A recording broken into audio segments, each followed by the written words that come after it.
అసలు శివరాత్రి అంటే ఏంటి? కేవలం రాత్రంతా మెలకువగా ఉండటమేనా? కానే కాదు. బ్రహ్మ విష్ణువులకే అంతుచిక్కని లింగోద్భవం జరిగిన రోజిది. అసలా రోజు ఏం జరిగింది? ఒక వేటగాడు తనకు తెలియకుండానే శివుణ్ణి ఎలా ప్రసన్నం చేసుకున్నాడు? ఈ వీడియోలో శివరాత్రి వెనక ఉన్న అసలు చరిత్ర నుండి మనం పాటించాల్సిన కఠినమైన నియమాల వరకు అన్నీ క్లియర్గా తెలుసుకుందాం. శివానుగ్రహం కావాలనుకునేవాళ్ళు ఈ వీడియోని చివరి వరకు చూడండి. మహాశివరాత్రి నాడు భక్తులు రాత్రంతా జాగరణ అంటే నిద్రపోకుండా ఉండటం చేయడానికి గల కారణం క్షీరసాగర మథన వృత్తాంతంలో ఉంది. ఒకసారి దుర్వాసముని శాపం వల్ల దేవేంద్రుడు తన సంపదనంతా కూలిపోతాడు. దేవతలు బలహీనపడతారు. అప్పుడు విష్ణు సలహా మేరకు దేవతలు మరియు అసురులు అంటే రాక్షసులు కలిసి పాలసముద్రాన్ని చిలికి అందులోంచి వచ్చే అమృతాన్ని స్వీకరించాలని నిర్ణయించుకుంటారు. మందర పర్వతాన్ని కవ్వంగా వాసుకి అనే పామును తాడుగా చేసుకుని సముద్రమథనం ప్రారంభిస్తారు. మథనం మొదలైన కొంతసేపటికి అమృతం రాకముందే లోకాలను దహించివేసే భయంకరమైన విషం హాలాహలం ఉద్భవించింది. దాని వేడికి ఘాటుకి దేవదానవులు స్పృహ తప్పి పడిపోసాగారు. సముద్రంలోని జలచరాలు చనిపోసాగాయి. ఆ విషం కనుక భూమిమీద పడితే సమస్త జీవరాశులు బూడిదైపోతాయి. ఎవరూ దానిని ఆపలేకపోయారు. అందరూ శివా, మహాదేవా, రక్షించు అంటూ కైలాసానికి పరుగులు తీశారు. కరుణామయుడైన శివుడు వారి బాధను చూడలేకపోయాడు. లోకకల్యాణం కోసం నేను ఏమైనా చేస్తాను అని చెప్పి ఆ భయంకరమైన హాలాహలాన్ని తన చేతిలోకి తీసుకుని ఒక్క గుక్కలో మింగేశాడు. ఆ విషం కడుపులోకి వెళితే శివుని ఉదరంలో ఉన్న లోకాలన్నీ నాశనమవుతాయి. బయట ఉంటే బాహ్య ప్రపంచం నాశనమవుతుంది. అది గమనించిన జగన్మాత పార్వతీదేవి వెంటనే శివుని గొంతును గట్టిగా పట్టుకుంది. ఆ విషం కడుపులోకి దిగకుండా బయటకు రాకుండా శివుని కంఠంలోనే నిలిచిపోయింది. ఆ విషప్రభావం వల్ల శివుని గొంతు నల్లగా అంటే నీలం రంగులోకి మారింది. అప్పట్నుండి శివుణ్ణి నీలకంఠుడమని పిలవడం మొదలుపెట్టారు. శివుడు ఆ విషాన్ని గొంతులో నిలిపి ఉంచినప్పుడు దాని వేడికి ఆయనకు మంట పుట్టింది. ఆ మంటను తగ్గించటానికి దేవతలు ఆయనకు చల్లని గంగాజలంతో అభిషేకం చేశారు. అలాగే విషప్రభావం వల్ల ఆయనకు మత్తు రాకుండా ఉండటానికి దేవతలు రాత్రంతా ఆయన చుట్టూ చేరి నృత్యాలు చేస్తూ భజనలు చేస్తూ శివనామ స్మరణ చేస్తూ ఆయనను మేల్కొలిపారు. శివుడు తనకోసం కాకుండా లోకం కోసం విషాన్ని మింగి రాత్రంతా మేల్కొని ఉన్న ఆ రోజునే మనం మహాశివరాత్రిగా జరుపుకుంటాం. అందుకే శివరాత్రినాడు భక్తులు రాత్రంతా జాగరణ ఉండి శివనామ స్మరణ చేస్తే మనలోని పాపగ్రహాలు విషతుల్యమైన ఆలోచనలు తొలగిపోతాయని, శివుని అనుగ్రహం కలుగుతుందని నమ్మకం. కొన్ని పురాణ కథనాల ప్రకారం శివుడు మరియు పార్వతీదేవి వివాహం జరిగిన పవిత్ర దినం కూడా ఇదే. దీనిని శివకళ్యాణ మహోత్సవంగా జరుపుకుంటారు. శివుని మొదటి భార్య సతీదేవి. ఆమె దక్ష ప్రజాపతి కుమార్తె. దక్షుడు శివుణ్ణి ద్వేషించేవాడు. ఒకసారి దక్షుడు నిర్వహించిన యజ్ఞానికి శివుణ్ణి పిలవలేదు. అయినా సతీదేవి వెళ్లగా అక్కడ దక్షుడు శివుణ్ణి అందరి ముందు అవమానించాడు. భర్తకు జరిగిన అవమానాన్ని భరించలేక సతీదేవి యోగాగ్నిలో ఆత్మాహుతి చేసుకుంది. అది తెలిసిన శివుడు ప్రళయరుద్రుడై దక్షయజ్ఞాన్ని ధ్వంసం చేసి ఘోర తపస్సులో మునిగిపోయాడు. శివుడు వైరాగ్యంతో హిమాలయాల్లో ఉండటంతో తారకాసురుడు అనే రాక్షసుడు చెలరేగిపోయాడు. శివుని కుమారుని చేతిలో తప్ప నాకు మరణం లేదని వరం పొందిన తారకాసురుడు శివుడు పెళ్లి చేసుకోడు కాబట్టి నాకు మరణం లేదని విర్రవీగాడు. సతీదేవి హిమవంతుని కుమార్తెగా పార్వతిగా జన్మించింది. ఆమె శివుణ్ణి వివాహం చేసుకోవడానికి కఠోరమైన తపస్సు చేసింది. ఎండ వాన చలిని లెక్క చేయకుండా ఆఖరికి ఆకులు కూడా తినకుండా అపర్ణగా మారి తపస్సు చేసింది. ఆమె భక్తికి మెచ్చుకున్న శివుడు ఫాల్గుణమాసం కృష్ణపక్ష చతుర్దశి నాడు ఆమెను వివాహం చేసుకోవడానికి అంగీకరించాడు.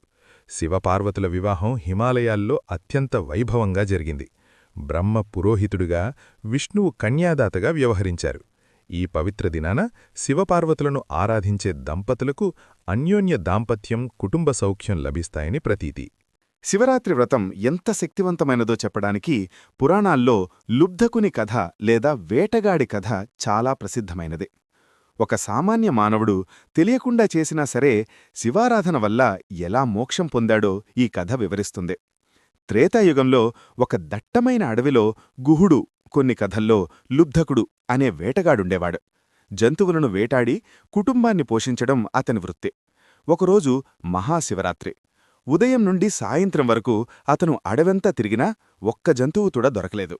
ఆకలితో ఏడుస్తున్న పిల్లలు భార్య గుర్తుకు వచ్చి అతనికి చాలా బాధవేసింది. ఎలాగైనా ఏదో ఒక జంతువును చంపి తీసుకువెళ్లాలని నిర్ణయించుకున్నాడు. చీకటి పడింది. అడవిలో క్రూరమృగాల భయం వల్ల మరియు జంతువులు నీటికోసం వస్తాయని భావించి అతను ఒక చెరువు ఒడ్డున ఉన్న బిల్వ వృక్షం అంటే మారేడు చెట్టుపైకి ఎక్కి కూర్చున్నాడు. తన వెంట తెచ్చుకున్న నీటికుండను పక్కన పెట్టుకున్నాడు. అది శివరాత్రి పర్వదినం అనే అతనికి తెలీదు. రాత్రింతా నిద్ర రాకుండా ఉండడానికి మరియు కింద జంతువులు కనిపిస్తున్నాయో లేదో చూడ్డానికి అతను చెట్టు కొమ్మలకున్న బిల్వ ఆకులను అంటే మారేడాకులను ఒక్కొక్కటిగా తెంపి కింద పడేయడం మొదలుపెట్టాడు. యాదృచ్ఛికంగా ఆ చెట్టు కింద ఒక శివలింగం ఉంది. అతను వేస్తున్న ఆకులు నేరుగా ఆ లింగం మీద పడుతున్నాయి. అలాగే అతను కదిలినప్పుడల్లా కుండలోని నీరు చిలికి లింగం మీద పడుతోంది. అంటే అతను తెలియకుండానే ఉపవాసం అంటే ఆహారం లేక, జాగరణ అంటే నిద్రలేక బిల్వార్చన మరియు జలాభిషేకం చేస్తున్నాడు. దాహం తీర్చుకోడానికి ఒక ఆడజింక అక్కడికి వచ్చింది. వేటగాడు సంతోషంతో బాణం ఎక్కుపెట్టాడు. ఆ అలజడికి కొన్ని బిల్వాకులు నీరు శివలింగంపై పడ్డాయి. మొదటి జాము పూజ పూర్తయింది. అప్పుడు ఆ జింక మానవ భాషలో మాట్లాడింది. ఓ వేటగాడా, ఆగు, నన్ను చంపకు. వేటగాడు ఆశ్చర్యపోయాడు. నా పిల్లలు ఆకలితో ఉన్నారు, నిన్ను చంపి వారికి ఆహారం తీసుకువెళ్తాను అన్నాడు. దానికి జింక, నేను కూడా నా పిల్లలకు పాలిచ్చి వాటిని క్షేమంగా ఉంచి నా భర్తకు బంధువులకు చెప్పి తిరిగి వస్తాను, అప్పుడు నన్ను చంపి నీ ఆకలి తీర్చుకో అని ప్రాధేయపడింది. వేటగాడు నమ్మలేదు. వదిలేస్తే నువ్వు పారిపోతావు అన్నాడు. జింక, సత్యమే ఈ లోకానికి ఆధారం, పంచభూతాలు సత్యం మీదే నడుస్తున్నాయి, నేనిచ్చిన మాటకు కట్టుబడి ఉంటాను అని ఘోరమైన ప్రమాణాలు చేసిందే. దాని నిజాయితీని చూసి వేటగాడి మనసులో చిన్న మార్పొచ్చింది. సరే అని దాన్ని వెళ్ళనిచ్చాడు. రాత్రి 2వ జాము అంటే 9 నుండి 12 గంటల మధ్య మరొక జింక అక్కడికి వచ్చింది. వేటగాడు మళ్లీ బాణమెక్కుపెట్టాడు. మళ్లీ ఆకులు, నీరు శివలింగంపై పడ్డాయి. 2వ జాము పూజ పూర్తయింది. ఆ జింక కూడా తన సోదరిలాగే నేను నా భర్తను వెతుకుతున్నాను, అతన్ని చూసి వస్తాను అని ప్రమాణం చేసింది.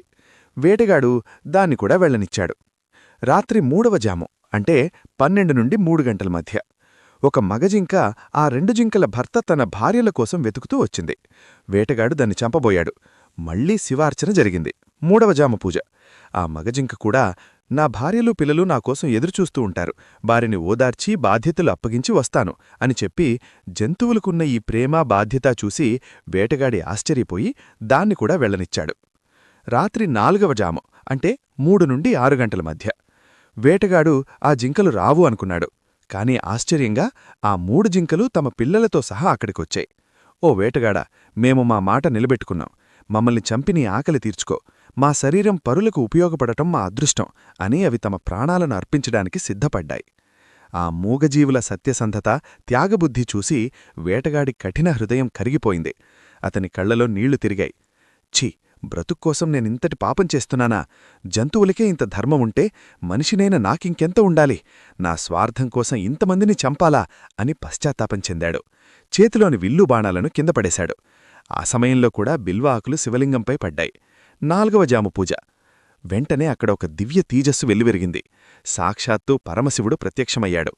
ఓ లుబ్ధక, నీవు తెలియకుండానే రాత్రంతా ఉపవాసం ఉండి జాగరణ చేసి నాకు ప్రీతిపత్రమైన బిల్వదళాలతో పూజ చేశావు. నీలో కలిగిన పరివర్తన నాకు నచ్చింది, నీ పాపాలన్నీ తొలగిపోయాయి అని ఆశీర్వదించాడు. శివుని అనుగ్రహంతో ఆ వేటగాడికి మోక్షం పొందాడు. ఆ జింకలు ఆకాశంలో నక్షత్రాలుగా అంటే మృగశిరా నక్షత్రమండలంగా మారిపోయాయని పురాణాలు చెబుతున్నాయి. తెలిసి చేసినా తెలియక చేసినా శివరాత్రి వ్రతం అంతటి పుణ్యాన్నిస్తుంది. మహాశివరాత్రి నాడు భక్తులు పాటించాల్సిన నియమాలు, పూజా విధానాలు శాస్త్రాలలో స్పష్టంగా నిర్దేశించబడ్డాయి. ఉపవాసం విధానం. శివరాత్రి రోజు ఉదయం సూర్యోదయానికి ముందే నిద్రలేచి బ్రహ్మముహూర్తంలో తలస్నానం చేసి ఈరోజు నేను శివప్రీతి కోసం ఉపవాసం చేస్తున్నాను అని సంకల్పం చెప్పుకోవాలి. నియమాలు. మరుసటి రోజు ఉదయం వరకు ఎటువంటి ఘన ఆహారం తీసుకోకూడదు. కొందరు పాలు, పండ్లు తీసుకుంటారు, ఫలహారం. మరికొందరు పచ్చిమంచినీళ్లు కూడా తాగరు. నిర్జల ఉపవాసం. వృద్ధులు, గర్భిణీలు, చిన్నపిల్లలు, మందులు వాడేవారు తమ శక్తిని బట్టి ఉపవాసం చెయ్యాలి. అంతరార్థం. ఉపవాసం అంటే దైవానికి దగ్గరగా నివసించడం. ఆహారం మీద ధ్యాస లేకుండా దైవం మీద ధ్యాస నిలపడమే నిజమైన ఉపవాసం. జాగరణ. రాత్రంతా నిద్రపోకుండా శివనామస్మరణ, స్తోత్రపఠనం లేదా ధ్యానం చెయ్యాలి. చేయకూడనివి: సినిమాలు చూడటం, పేకాట ఆడటం, సోషల్ మీడియాలో గడపడం లేదా కబుర్లు చెప్పుకుంటూ కాలక్షేపం చెయ్యడం జాగరణ అనిపించుకోదు. దీనివల్ల పుణ్యం రాకపోగా ఆ సమయంలో మాట్లాడే వ్యర్థ ప్రసంగాల వల్ల పాపం వస్తుందని శాస్త్రం హెచ్చరిస్తోంది. సరైన పద్ధతి: వెన్నెముక నిటారుగా ఉంచి కూర్చోవాలి. ఓం నమఃశివాయ మంత్రాన్ని జపిస్తూ ఉండాలి.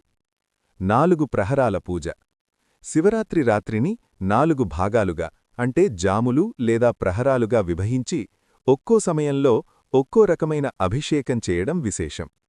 ప్రతి జాము సుమారు 3 గంటల కాలం ఉంటుంది. మొదటి జాము సాయంత్రం 6 నుంచి రాత్రి 9.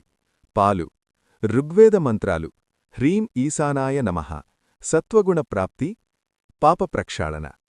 రెండవ జాము రాత్రి 9 నుంచి అర్ధరాత్రి 12. పెరుగు. యజుర్వేద మంత్రాలు: హ్రీం అఘోరాయ నమః, రజోగుణ శాంతి, సంతానప్రాప్తి, ధనలాభం. మూడవ జాము లింగోద్భవకాలం: అర్ధరాత్రి 12 నుంచి తెల్లవారుజాము 3.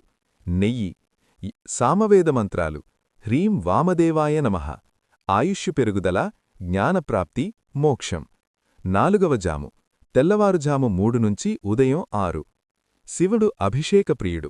లింగంపై ధారగా నీరు లేదా ఇతర ద్రవ్యాలు పోయడం వల్ల శివుడు శాంతిస్తాడని నమ్మకం.